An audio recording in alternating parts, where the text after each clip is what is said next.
So there's the little chicks. They're just hanging out. They've been pretty busy all morning eating. They've been going through two of these chicks have been going through about a quart of food every day. So you can maybe see the feeder back there. Now they kick a lot of it out, so that's just waste. There's just nothing you can do about that. For some reason, they don't want to pick up what they throw out. I don't know. I might pull the feeder out maybe tomorrow and see if they'll clean some of that up, so we're not wasting all that food. But they grew on pretty quickly. I'm still having to put a hot water bottle in there at night so they'll stay warm. I get up, either turn on the heater, whether it's firewood or water bottle, or I guess they're curious of what I'm doing here. Carolyn put that PVC pipe there. That was a good idea.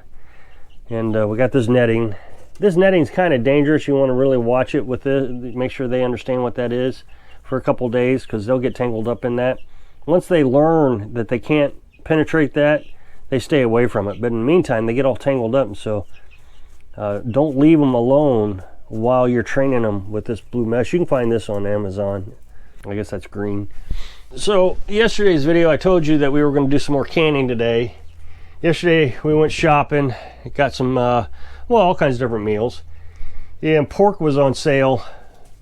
And of course, we always buy the sale items. And Carolyn filled up the freezer this time with only 21 days of meat in the freezer. Usually we can get 30 days of meat in there, but couldn't do it this time. A lot of boned products, you know, chicken legs and different things. But we got 3 5-pound hunks of pork. Pork butt is my assumption. Of course, it had a bone in it, so you don't get the full 5 pounds. But it was $1.59 a pound. It was about the cheapest that we could find of anything. So as I told you in yesterday's video, we decided not to buy chicken because I guess here in the next week or two, we're going to start incubating eggs. And we're going to raise our own meat birds. I've told you that several times. We got our new incubator. Right now we're collecting up a supply of eggs so that we'll have plenty to eat before we take out 22 eggs to incubate. Yesterday I had 2.5 dozen. Today we ate 5 to 7 eggs. So like I said, within the next few days or a week or so, we'll probably start incubating. Then we get it hopefully a little warmer outside. We can take these 2 chickens outside into the little house that we have. It's actually part of this assembly here. There's a whole assembly that goes with that. So we'll put that into the chicken run, and then that'll be their home while the others are getting incubated. We'll leave those in here, those 22 chickens in here for, I don't know, a couple weeks. Hopefully it'll warm up enough that we can take them outside and they'll stay warm after a couple weeks with the temperatures being hotter outside. We don't want to leave them in the house too long.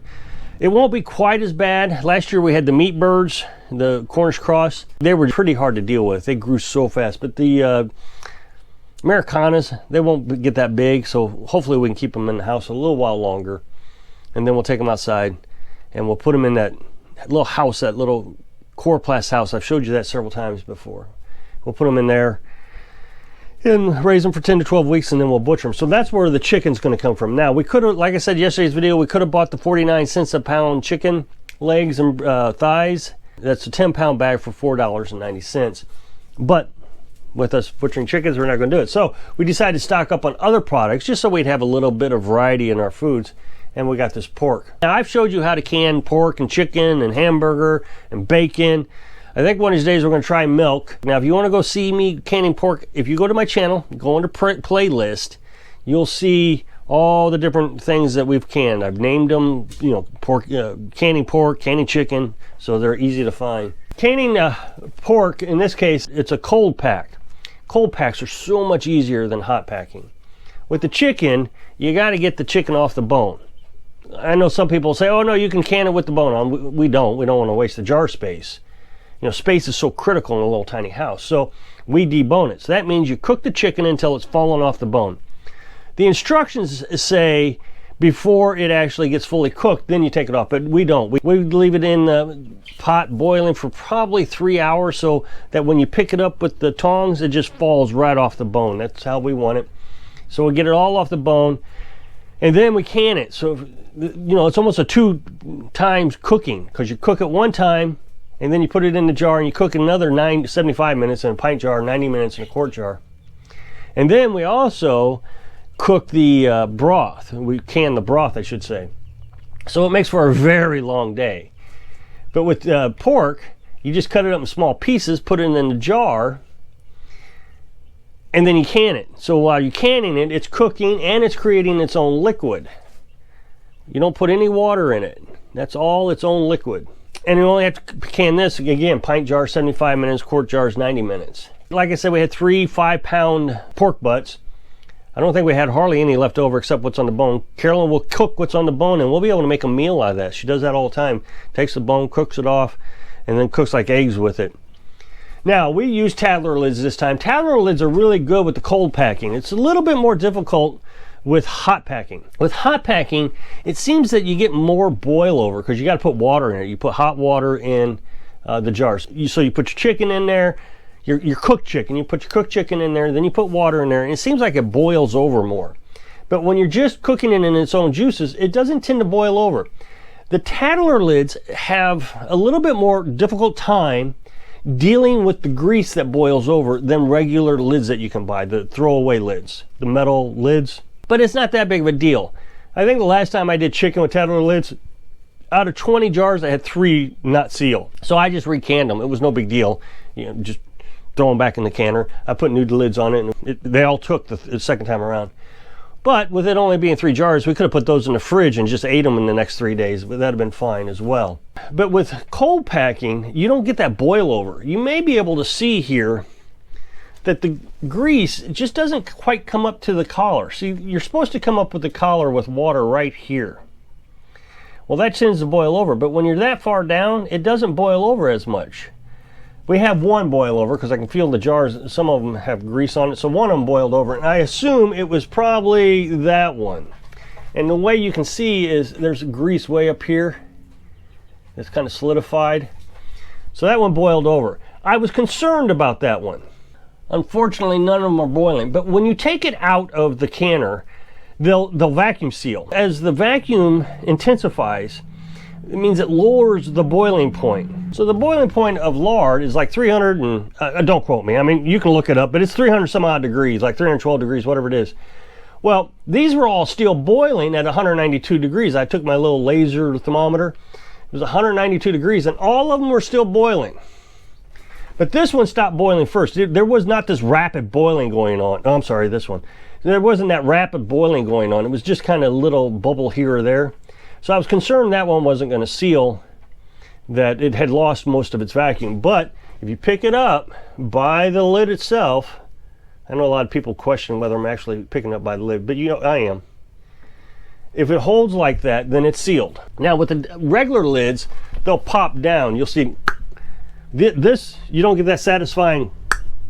It just, you take the ring off, it's either sealed or not sealed. So I'm going to take another one off now. It's cooler to the touch, and we'll see if that one's sealed. I'm always so nervous with these Tattler lids. It's like an experiment every time I try it, but I really enjoy them. And then once again, we'll take it. So that one's sealed. Oh, that one started boiling again. See? Maybe you can see it. As I jarred it, it started boiling again.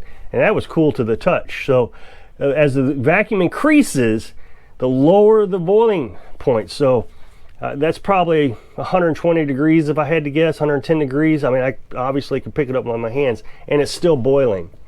So that's got a really good vacuum to it, is what that means. The Tattler lids I've really come to enjoy. Even though some people will say you have more of a failure rate, I don't think we do. With all the cans that we've canned here, we've had 2 metal lids fail and 1 Tattler lid fail. Now, I recognize that I just told you I had 3 fail after I processed them. A lot of people say you shouldn't process meat with Tattler lids. That may be true. I don't know if you get a higher fallout rate. I don't think you do. I'm pretty satisfied with it. I guess people are just worried about them. But in my mind, it's so hard to find regular lids now, and they're so expensive that it almost becomes cost prohibitive to can your food. So the Tattler lids, although more expensive, they're reusable. Depending on what you read, they say that you can either use the little rings 10 times each, or you can use it for 10 years. So I don't know which one's true. I'll just use them until they fail. Now what you might see, I wish I'd have brought some out, but I didn't. It's a two-piece component. You have the white piece, which is just the lid, and then you have this orange gasket. The orange gasket just goes over the lip of the jar. Then the lid goes on, and so then it seals. So when you wash it, two pieces come off when you take this off. The lid, the white lid, is never needed replacing. It's just the gasket. And you can buy those gaskets separately. You go to Tattler.com and you can buy them. They're pretty cheap. Amazon had the lid and the ring cheaper than, this was last year, than Tattler. But then if you just want to replace the rings, Tattler had it. Even though you get more failures, the failure doesn't mean the lid is bad. It just didn't work. So you recan it. The only thing you're really out then is propane, but you get to use the lid over again. Just wash it up, use it again.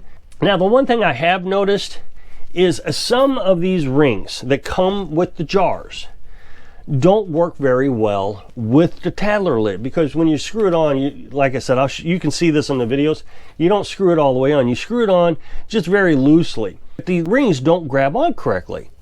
So I did all kinds of experiments, and I realized that it was the jar that was manufactured incorrectly. So some jars just can't accept a Tattler lid.